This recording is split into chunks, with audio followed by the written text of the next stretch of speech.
Dear Mrs. Finch, as Lewis's psychiatrist, I can understand your desire for an explanation. As I see it, the trouble began in January, shortly after we convinced your son to seek treatment for substance abuse.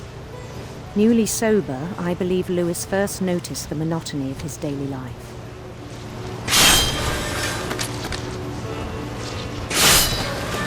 He kept working at the cannery, but he withdrew part of himself. In our sessions, I saw the same behavior. His mind began to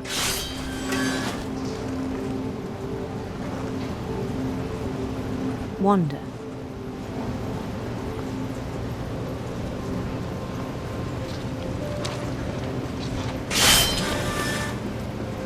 I asked him to describe it. He said he started small, imagining a labyrinth.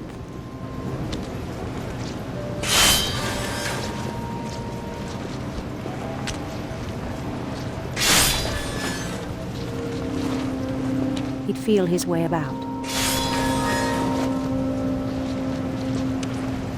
Then something moved.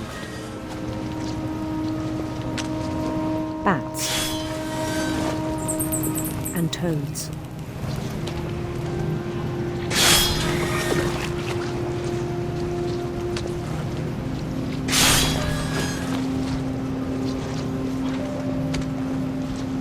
And things that have not names. He knew it was all in his head.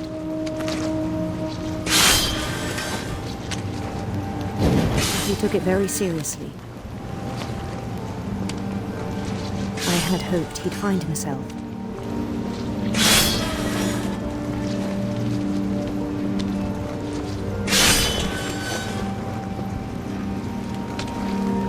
But he found something more.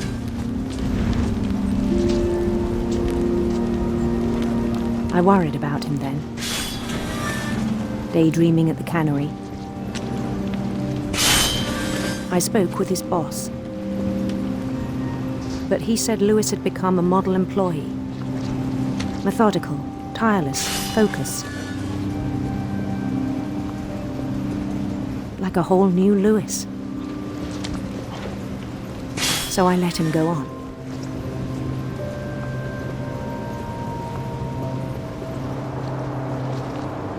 I even encouraged him. It seemed very promising at first. He told me he'd made a new friend.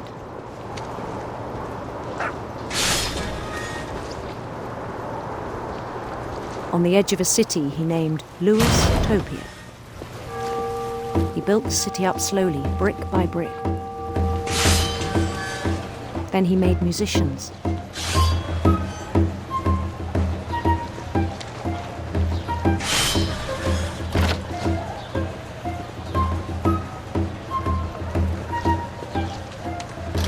And songs for them to play.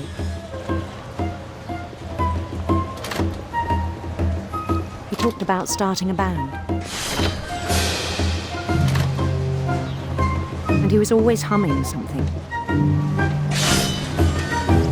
Every day his imagination grew stronger.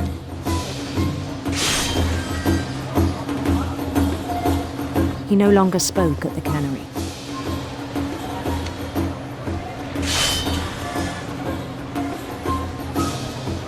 But his chopping was as reliable as ever.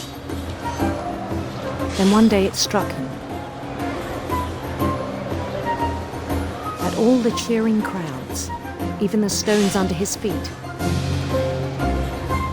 were all in his imagination. So he could do whatever he wished.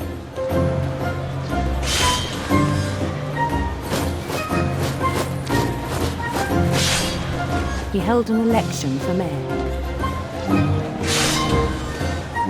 And he won.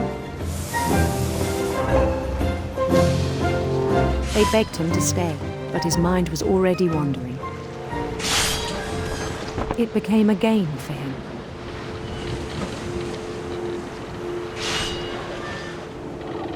He'd conquer a city, then immediately push on.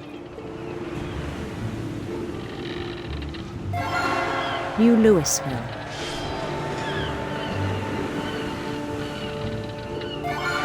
St. Louis. He started drifting away from our reality.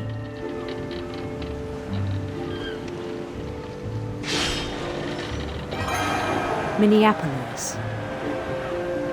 Until one day he forgot to go home from the cannery.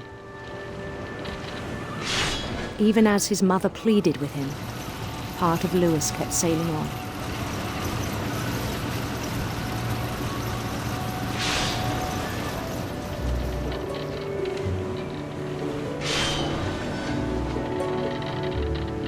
In Louisburg, he heard rumors of a handsome queen.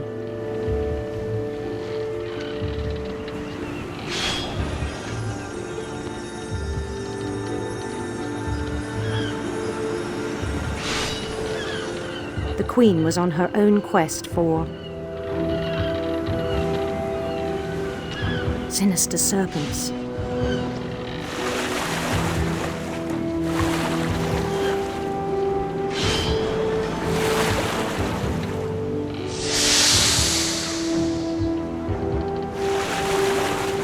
Followed the sound of her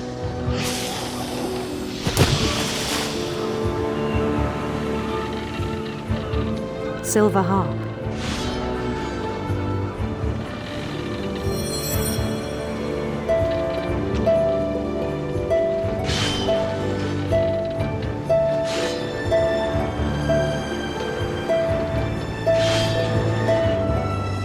His chase led him to a golden palace east of the sun and west of the moon.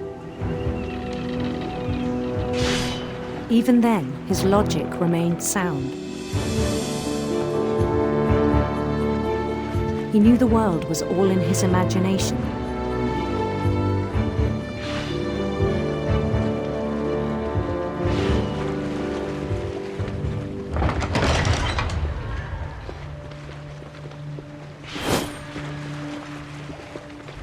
But he was so proud of having created it. In his own eyes, he'd become something greater than a king.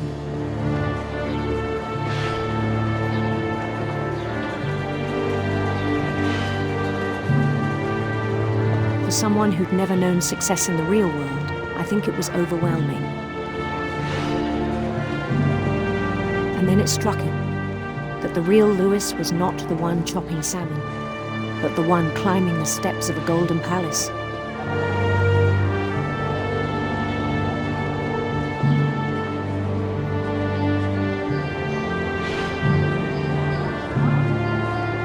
My imagination is as real as my body, he told me. It was hard to argue with him.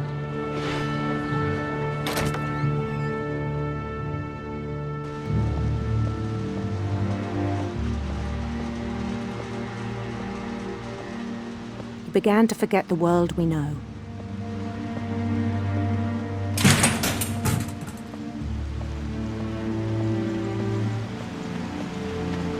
I think it pained him to remember Louis, the cannery worker.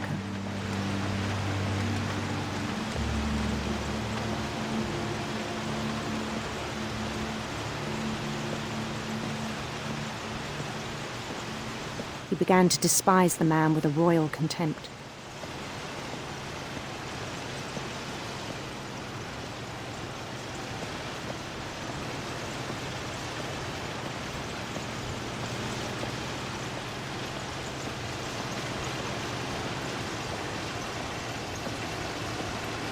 I still thought I could save him. Even after he said he was being crowned king over all the lands of wonder. The palace would be packed with his companions.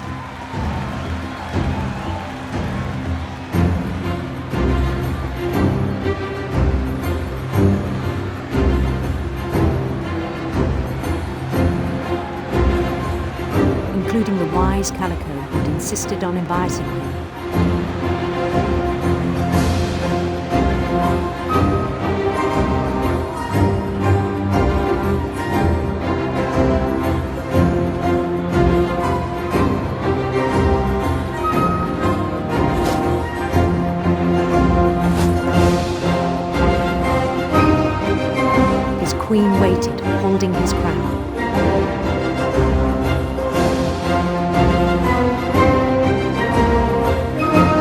There was only one thing left to do.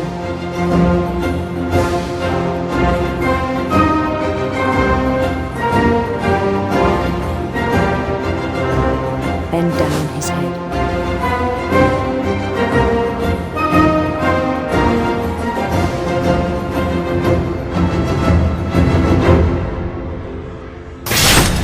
And the rest I think you know.